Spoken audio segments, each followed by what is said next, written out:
Experiencing weight discrimination harms our health. I'm doing an entire video series on how weight is a terrible way to measure our health. And I've just concluded a huge number of videos looking at the science showing that weight is not a very good way to measure our health, that healthy habits are what matters, and that you can be healthy at any size. We're gonna shift gears and talk about how harmful weight discrimination and weight stigma are. Now let's start with how this is measured in scientific literature. It's typically measured by a survey, and these are the types of questions that would be asked a study participant. Do you feel like you are ever treated with less courtesy than other people?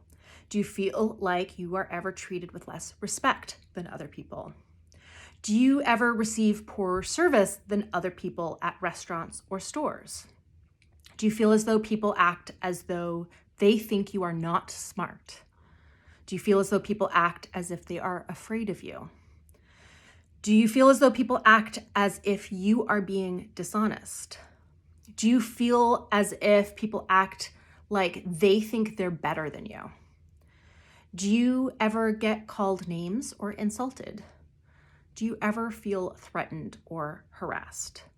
I'm going to talk about some specific scientific studies showing that weight discrimination does things like increase risk for cardiovascular disease, increase risk for type 2 diabetes, increase inflammation, basically through a stress response.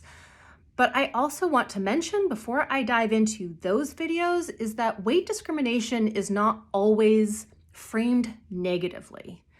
Telling somebody, oh my gosh, you look so good. Have you lost weight? That feels like you're giving them a compliment.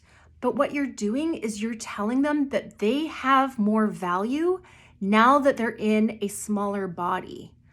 The implication is that if they struggle to continue to lose weight, or if they gain that weight back, that they have less value in a bigger body. So weight discrimination takes all sizes, and of course there's medical discrimination as well. And we're going to talk about all of that in the next 5 or 6 videos.